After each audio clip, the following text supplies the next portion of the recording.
Bismillahirrahmanirrahim. Assalamualaikum warahmatullahi wabarakatuh. Salam sejahtera untuk kita semua. Perkenalkan, saya Wimartayadi, dosen program studi S1 Pariwisata, Sekolah Tinggi Pariwisata Mataram. Spesialisasi saya adalah mengajar mata kuliah Pendidikan Pancasila dan Pendidikan Kewarganegaraan di program studi S1 Pariwisata. Pada kesempatan kali ini, saya akan menjelaskan teknik pengajaran dengan menggunakan metode kajian biografi tokoh dan diskusi kelompok pada mata kuliah Pendidikan Kewarganegaraan dengan bobot 2 SKS. Sebelum itu, saya akan menjelaskan deskripsi mata kuliah Pendidikan Kewarganegaraan. Mata kuliah Pendidikan Kewarganegaraan merupakan salah satu mata kuliah wajib kurikulum atau MKWK yang harus ditempuh oleh semua mahasiswa di program studi S1 Pariwisata. Mata kuliah wajib kurikulum terdiri dari Pendidikan Pancasila, Pendidikan Kewarganegaraan, Pendidikan Agama, dan Bahasa Indonesia. Adapun capaian pembelajaran lulusan atau CPL program studi yang dibebankan pada mata kuliah ini antara lain: yang pertama, berkontribusi dalam meningkatkan mutu kehidupan bermasyarakat, berbangsa, bernegara, dan kemajuan peradaban berdasarkan Pancasila. Yang kedua, berperan sebagai warga negara yang bangga dan cinta tanah air, memiliki nasionalisme serta rasa tanggung jawab pada bangsa dan negara. Yang ketiga, taat hukum dan disiplin dalam kehidupan bermasyarakat dan bernegara. Yang keempat, mampu menerapkan pemikiran logis, kritis, sistematis, dan inovatif dalam konteks pengembangan atau implementasi ilmu pengetahuan dan teknologi yang memperhatikan dan menerapkan nilai humaniora yang sesuai dengan bidang keahliannya. Setelah mengikuti perkuliahan Pendidikan Kewarganegaraan, mahasiswa diharapkan mampu berperan sebagai warga negara yang bangga dan cinta tanah air, memiliki nasionalisme serta rasa tanggung jawab pada bangsa dan negara. Perkuliahan Pendidikan Kewarganegaraan dilakukan selama 16 kali pertemuan secara luring dan membahas topik-topik yang meliputi hakikat pendidikan kewarganegaraan dalam mengembangkan kemampuan utuh sarjana atau profesional, penguatan nilai-nilai anti korupsi sebagai identitas nasional Indonesia, belajar semangat integrasi dari para tokoh bangsa sampai nanti pada proyek citizen. Selanjutnya, saya akan menjelaskan teknik pengajaran pada mata kuliah Pendidikan Kewarganegaraan menggunakan metode kajian biografi tokoh dan diskusi kelompok. Yang pertama adalah kajian biografi tokoh. Saya akan menayangkan 2 video tokoh bangsa dalam melawan korupsi, yaitu Bung Hatta melawan korupsi dengan suri tauladan dan keteladanan Muhammad Nasir. Yang kedua, diskusi kelompok. Saya akan membagi kelas menjadi 4 kelompok dan membagikan media clipping tentang kejujuran dan kesederhanaan pada masing-masing kelompok. Setiap kelompok diminta untuk membaca dan mendiskusikan clipping yang diberikan dan menyampaikan isinya. Selanjutnya, saya memberikan penguatan, kemudian melakukan review bersama mahasiswa atas materi yang telah dibahas. Saya dan mahasiswa menyusun kesimpulan bersama tentang keteladanan nilai-nilai korupsi dari setiap cerita, clipping, dan video. Saya menugaskan mahasiswa untuk mengkaji lebih lanjut keteladanan tokoh-tokoh bangsa yang tersaji dalam buku Orange Juice for Integrity, belajar integritas dari para tokoh bangsa.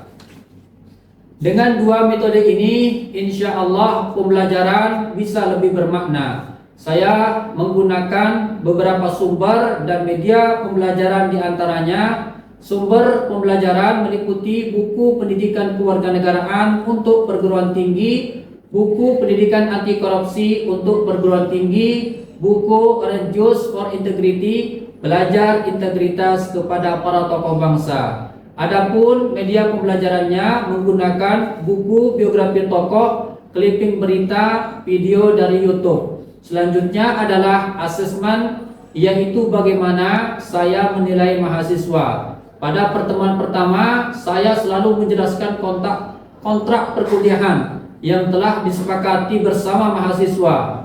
Dalam kontrak perkuliahan tersebut memuat bobot penilaian yang meliputi kehadiran 30%, hasil proyek 10%, tugas 10%, UTS 20%, kuis 10%, dan UAS 20%. Berikut cuplikan pengajaran yang saya lakukan pada mata kuliah Pendidikan Kewarganegaraan dengan materi penguatan nilai-nilai anti korupsi sebagai identitas nasional Indonesia. Selamat menyaksikan.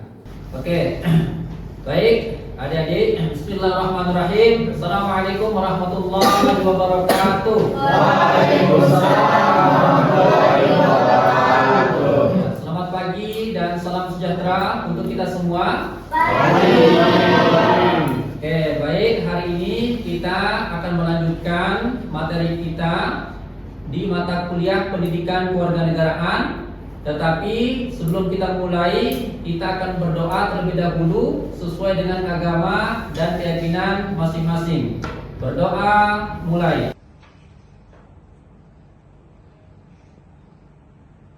Berdoa selesai.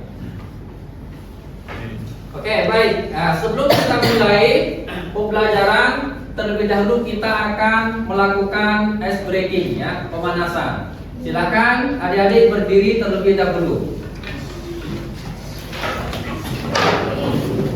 Ya.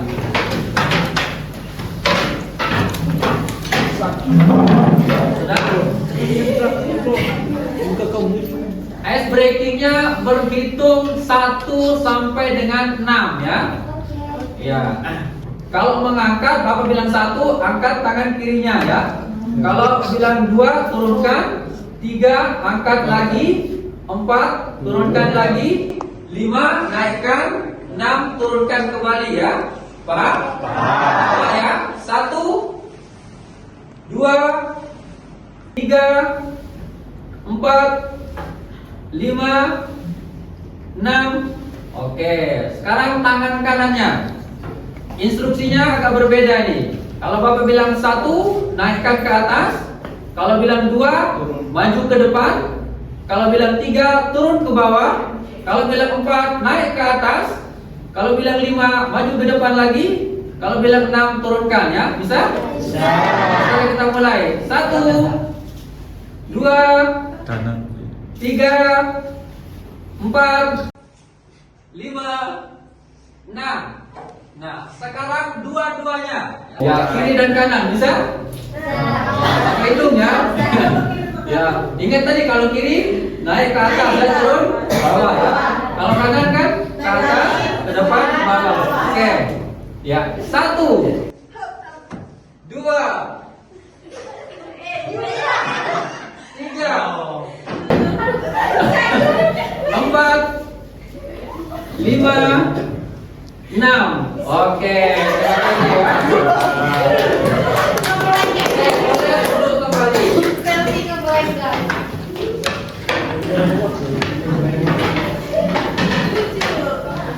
Ya. Jadi hari ini kita akan membahas materi tentang penguatan nilai-nilai anti korupsi sebagai identitas nasional Indonesia. Jadi penguatan terkait dengan nilai-nilai anti korupsi ini sangat penting sekali. Seperti yang Bapak sampaikan di beberapa pertemuan sebelumnya, bahwa setiap negara di dunia ini paling tidak dia mengalami 3 masalah yang perlu untuk diatasi, ya. Yang pertama itu adalah masalah korupsi. Yang kedua adalah masalah narkoba. Yang ketiga adalah terkait masalah terorisme. Oleh karena itu, penguatan nilai-nilai anti korupsi ini sangat penting untuk kita pelajari. Nah, sekarang ini kita akan melakukan curah pendapat supaya adik-adik agar terbuka pikirannya. Nah, yang pertama ini apa yang adik-adik pahami tentang korupsi? Siapa yang mau jawab? Saya, Pak. Ya, silakan. Korupsi adalah penyalahgunaan kekuasaan atau wewenang untuk memperoleh keuntungan pribadi, seringkali dengan cara yang tidak sah atau tidak etis. Korupsi dapat terjadi dalam berbagai bentuk seperti suap, nepotisme, penggelapan dana, dan lain-lainnya. Oke, jadi korupsi itu dia adalah menyalahgunakan sesuatu yang seharusnya bukan menjadi haknya. Kalau secara sederhananya dia itu adalah pencuri atau maling. Ya. Oke, kemudian yang berikutnya, siapa yang tahu nilai-nilai anti korupsi? Nah, ini paling tidak ada kodenya ya. Oke, kalau yang J ini jujur. Kemudian kalau D disiplin. Kalau T tanggung jawab. Kemudian K kerja keras. Kemudian S sederhana. Kemudian M mandiri. Kemudian A adil. B berani. Kemudian P peduli. Oke, terima kasih ya. Jadi ini adalah 9 nilai anti korupsi yang harapannya nanti adik-adik bisa terapkan semuanya dalam kehidupan sehari-hari. Nah, selanjutnya tujuan dan capaian pembelajaran. Jadi tujuan kita mempelajari terkait dengan materi ini yaitu menggali nilai-nilai anti korupsi sebagai identitas nasional Indonesia. Sedangkan capaian pembelajaran yang diharapkan nanti yaitu adik-adik mampu untuk mengevaluasi nilai-nilai anti korupsi sebagai identitas nasional Indonesia, dan yang kedua mampu meneladani semangat anti korupsi dari para tokoh bangsa. Nah, selanjutnya ini kita akan menonton 2 video terkait dengan keteladanan para tokoh bangsa dalam melawan korupsi. Yang pertama ini adalah Bung Hatta melawan korupsi dengan suri teladan.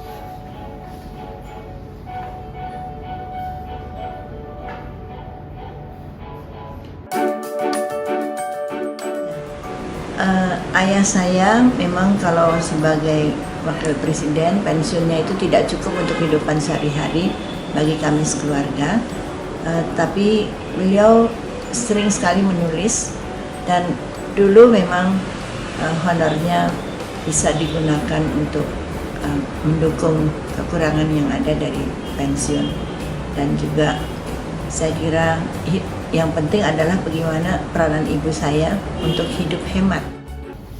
Oke, ini tadi video yang pertama terkait dengan Bung Hatta ya, melawan korupsi dengan suri teladan.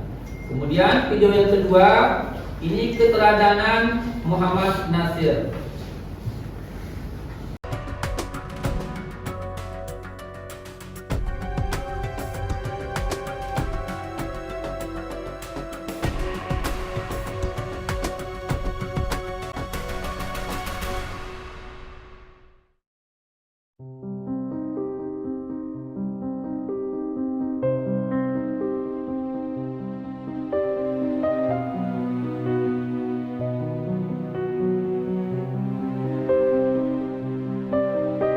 Oke, ini tadi video yang kedua terkait dengan keteladanan Muhammad Nasir ya. Nah, selanjutnya kita akan membagi kelompok menjadi 4 ya. Ada kelompok pertama, ini nanti tentang Bung Hatta melawan korupsi dengan suri tauladan seperti yang ada di video tadi. Kemudian yang kedua, keteladanan Muhammad Nasir. Yang ketiga, kisah tukang sampah yang mengembalikan uang 20 juta yang ditemukannya di jalan. Dan yang keempat ini adalah kesederhanaan Buya Syafi'i Ma'arif ya. Bapak akan bagikan dulu clippingnya. Kemudian nanti kalian akan mencari nilai-nilai anti korupsi yang ada pada tokoh-tokoh tersebut ya. Oke. Kelompok 3, kelompok 4,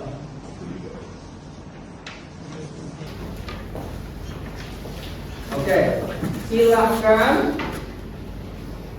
didiskusikan ya. Ya, silakan membentuk kelompok dulu.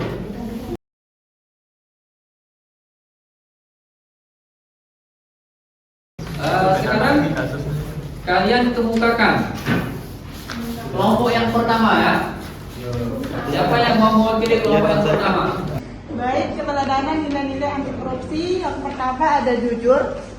Bung Hatta terkenal dengan kejujurannya. Ia bahkan tidak menyalahgunakan kekuasaan untuk kepentingannya. Bahkan saat jadi wakil presiden, ia tetap hidup sederhana dan bersih dari anti korupsi. Yang kedua ada peduli. Ia sangat peduli terhadap kesejahteraan rakyat. Ia menolak menerima fasilitas mewah dari negara karena merasa tidak at least saat rakyat masih hidup dalam kesulitan. Yang ketiga ada mandiri. Meski dana pensiun tidak tercukupi, Bung Hatta tak pernah mengeluh. Ia memilih tetap mandiri, menulis untuk penghasilan tambahan dan menanam sendiri kebutuhan pangan keluarganya. Oke, jadi itu tadi ya beberapa nilai-nilai anti korupsi yang bisa kita teladani dari Bung Hatta. Yaitu yang pertama tadi bahwa Bung Hatta itu orangnya jujur. Yang kedua, dia itu orangnya peduli ya. Yang ketiga, dia itu orangnya mandiri. Oke, terima kasih untuk kelompok pertama ya. Oke, selanjutnya kelompok yang kedua. Keteladanan Muhammad Nasir. Keteladanan nilai-nilai anti korupsi. Yang pertama ada jujur. Jujur dalam mengelola keuangan dan tidak memanfaatkan jabatannya untuk memperkaya diri sendiri. Yang kedua ada peduli. Beliau tetap dekat dengan rakyat dan tidak membedakan dirinya. Yang ketiga ada mandiri. Ia aktif menulis dan menyebarkan ide-ide kebangsaan tanpa bergantung pada kekuasaan. Yang keempat ada disiplin. Ia tetap menjalankan tugas sebagai menteri dengan pakaian sederhana, menunjukkan fokus pada tugas dan fungsi, bukan penampilan. Yang kelima ada tanggung jawab. Bertanggung jawab atas keputusannya dan tidak membebani orang lain dengan keputusannya. Yang keenam ada kerja keras. Meski dalam kondisi terbatas, ia tetap bekerja keras menjalankan tanggung jawab sebagai menteri dan tokoh pimpinan. Yang ketujuh ada sederhana. Hidupnya dikenal sederhana dan tidak memanfaatkan jabatan untuk kepentingan pribadi. Yang kedelapan ada berani. Ia berani tampil apa adanya, memakai kemeja tambalan meski menjabat posisi penting dan menolak pemberian fasilitas mewah. Yang terakhir ada adil. Menolak perlakuan istimewa dalam hal etik. Jadi cukup banyak ya anti korupsi yang sudah kita teladani dari Muhammad Nasir. Terima kasih untuk kelompok 2. Selanjutnya kelompok 3. Kembalikan uang 20 juta yang ditemukannya di jalan. Keteladanan nilai-nilai anti korupsi. Yang pertama jujur. Jubaidi memilih untuk menyerahkan karung goni berisi uang 20 juta yang ditemukannya kepada polisi tanpa mengambil sedikit pun. Yang kedua peduli. Ia merasa kasihan kepada pemilik uang yang kemungkinan besar kebingungan dan sedih karena kehilangan uang dalam jumlah besar. Yang ketiga mandiri. Jubaidi secara mandiri memutuskan untuk mencari tahu isi karung goni dan melaporkan semuanya ke ketua RT serta polsek tanpa disuruh atau dipaksa orang lain. Oke, jadi itu tadi ya, ada 9 nilai yang bisa kita ambil dari kisah tukang sampah yang mengembalikan uang 20 juta yang ditemukannya di jalan. Ini langkah kita bisa temukan orang seperti ini. Jangankan 20 juta, kita saja 1 juta aja kalau kita ambil itu ya. Oke, selanjutnya kelompok 4. Keteladanan nilai-nilai anti korupsi dari Buya Syafi'i. Buya hidup apa adanya tanpa berpura-pura dan menolak fasilitas berlebih meskipun ia tokoh penting. Terus Buya menunjukkan kepedulian kepada orang lain dengan tidak ingin merepotkan sopir dan staf MI saat hari libur. Buya lebih memilih naik sepeda atau KRL sendiri daripada minta diantar, bahkan untuk tugas resmi. Buya terbiasa menjalani rutinitasnya dengan teratur seperti bersepeda setiap hari sebagai bagian dari gaya hidup sederhananya. Oke, jadi itu tadi ya beberapa keteladanan yang bisa kita tiru dari Buya Syafi'i Ma'arif. Beliau ini merupakan mantan dari Ketua Umum PP Muhammadiyah ya. Oke, nah sekarang silakan boleh kembali ke tempat duduknya seperti semula kembali ya. Nah sekarang ini kita akan bahas sedikit berkaitan dengan nilai-nilai anti korupsi sebagai identitas bangsa. Jadi nilai-nilai anti korupsi itu dia dikelompokkan menjadi 3. Yang pertama itu adalah nilai inti, yang kedua nilai etos kerja, dan yang ketiga itu adalah sikap ya. Nah, masing-masing ini dia memiliki beberapa elemen lagi. Misalnya yang pertama ini adalah nilai inti. Yang terdiri dari nilai inti itu yang pertama itu adalah jujur. Kemudian yang kedua disiplin, dan yang ketiga itu adalah tanggung jawab. Sedangkan etos kerja itu di dalamnya ada kerja keras, kemudian sederhana dan mandiri. Nah, sedangkan yang sikap ini yaitu ada nilai adil, berani, dan peduli. Nah, ini akan kita ulas satu persatu ya. Yang pertama adalah jujur. Jadi ini yang menjadi jargon dari KPK, yaitu berani jujur itu hebat. Karena memang kalau kita lihat di zaman sekarang ini, kalau orang yang pintar itu banyak sebenarnya. Tetapi kalau orang yang jujur itu sedikit demi sedikit sudah mulai pudar, mulai terkikis. Oleh karena itu diperlukan sekali di zaman sekarang ini orang-orang yang jujur. Karena kejujuran itu adalah mata uang yang berlaku di mana-mana. Dimanapun kita mau pakai, orang itu akan senang kalau kita jujur. Tetapi kalau kita suka berbohong, sekali saja kita berbohong, maka orang itu tidak akan percaya lagi sama kita. Oleh karena itu, sikap dan perilaku yang mencerminkan kesatuan antara pengetahuan, perkataan, dan perbuatan. Jujur ini berarti mengetahui apa yang benar, mengatakan dan melakukan yang benar. Orang yang jujur adalah orang yang dapat dipercaya, lurus hati, dan tidak berbohong. Kemudian yang kedua, ini adalah disiplin. Disiplin ini adalah jembatan yang menghubungkan dengan kesuksesan. Nah, contohnya misalnya kan tidak terlambat ketika masuk kuliah ya. Itu salah satu contoh dari disiplin. Disiplin ini merupakan kebiasaan dan tindakan yang konsisten terhadap segala bentuk peraturan atau tata tertib yang berlaku. Disiplin berarti patuh pada aturan. Selanjutnya yang ketiga, ini adalah tanggung jawab. Jadi setiap kita ini memiliki tanggung jawab masing-masing. Tentu antara orang yang satu dengan orang yang lain dia memiliki tanggung jawab yang berbeda-beda ya. Apa itu tanggung jawab? Tanggung jawab ini adalah sikap dan perilaku seseorang dalam melaksanakan tugas dan kewajibannya, baik yang berkaitan dengan diri sendiri, sosial, masyarakat, bangsa, negara maupun agama. Oke, selanjutnya yang ketiga ini adalah kerja keras.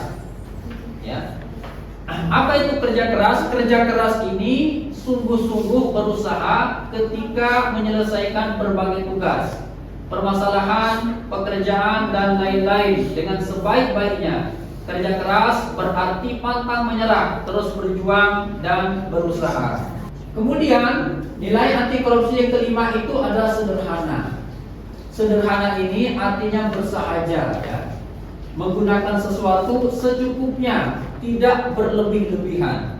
Nah, yang keenam itu adalah mandiri ya. Dapat berdiri sendiri. Artinya ini tidak bergantung kepada orang lain. Dan ini yang sangat diharapkan oleh kita semua, supaya kita tidak bergantung kepada orang lain. Artinya kita bisa mandiri. Nah, kemudian yang ketujuh ini adalah peduli ya. Apa itu peduli? Ada yang tahu? Peduli. Peduli itu artinya sikap dan tindakan memperhatikan dan menghiraukan orang lain, masyarakat yang membutuhkan dan lingkungan sekitar. Selanjutnya yang kedelapan itu adalah adil. Adil berarti tidak berat sebelah, ya. Jadi dia posisinya di tengah-tengah, netral, tidak memihak ke salah satu pihak, entah itu ke kiri ataupun ke kanan. Nah, kemudian yang kesembilan itu adalah berani, ya.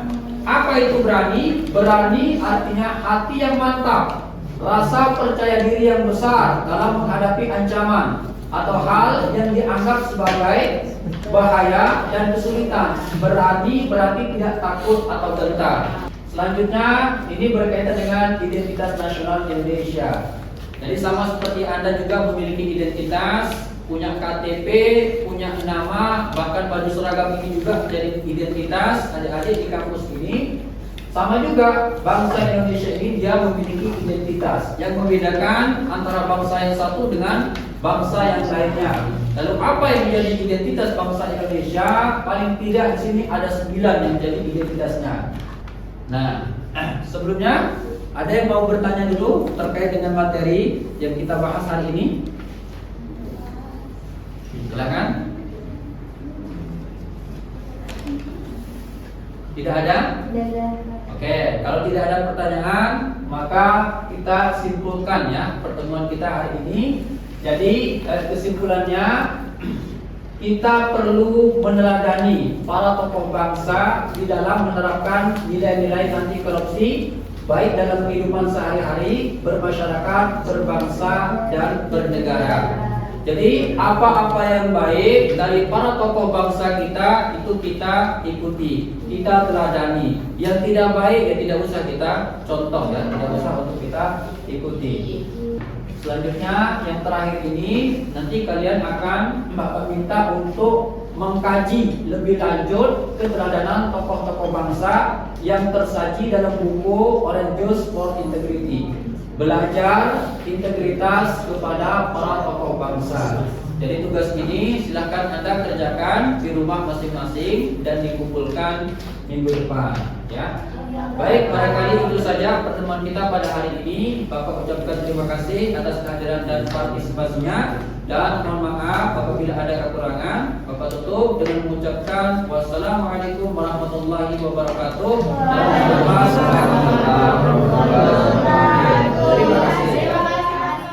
Demikian tadi cuplikan pada saat saya mengajar mata kuliah pendidikan kewarganegaraan. Semoga mahasiswa-mahasiswi di seluruh Indonesia, khususnya di Sekolah Tinggi Pariwisata Mataram, menjadi mahasiswa-mahasiswi yang smart and good citizen. Terima kasih. Wassalamualaikum warahmatullahi wabarakatuh.